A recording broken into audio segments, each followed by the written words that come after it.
Достор, жалпыңыздарға ассаламу алейкум, құтман кеч, амансыздарбы? Бүгін сіздерге Юго-Востокто жайғашқан ушу Сапат Глобал құрылыш компаниясы құрған 10 қабатты үйдің 3-ші қабатынан сатылуучу бір бөлмөлүү батир жөнүндө маалымат бергени келип калдым.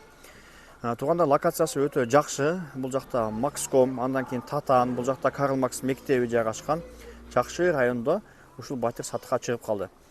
Туғандар, анда эмесе биринчи келүү жолун түшүндүрөмүн, андан кийин батирдин ичин көрсөтөбүз. Ошого биз менен чогуу болуп туруңуздар.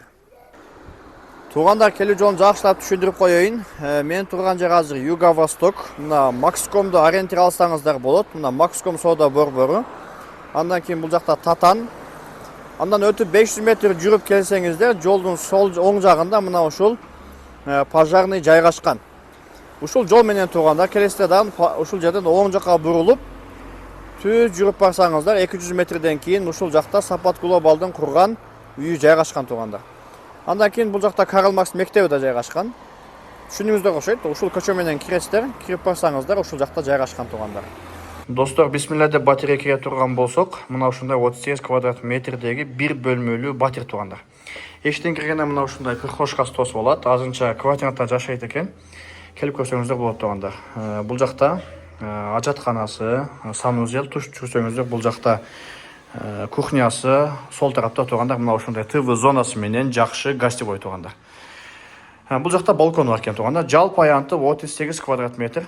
Анда эмес оң тараптан көрсөтүп турган болсок, мына ушундай арестону менен ушундай санузел тургандар. Бул жакта центральный отопление бар тургандар. Андан кийин газ келген. Бул жак кухнясы мына ушундай сонун жасалган кухня гарнитур тургандар. Көрсөңүздөр болот. Бул жакка келе турган болсок, бул жактын айнектери двор жактыкка айт. Бул жакта Карл Маркс мектеби жайгашкан, садик бар тургандар. Андан кийин бир аз бул жакка жүрсөңүздөр Макском, андан кийин Татан тургандар. Жакшы локацияда жайгашкан ушундай бир бөлмөлүү батир. Бул жак келе турган болсок, бул жак гостевой, ТВ зонасы менен мына ушундай бул жак тургандар балкон болуп калат экен. Ошондой жалпы аянты 38 квадрат метр, документтери так, документтер ДДУ боюнча. Баасына келе турган болсок, баасы $54,500. Дагы бир аз сүйлөшүү жолдору болот. Ээси менен байланышып келип көрсөңүздөр болот тургандар.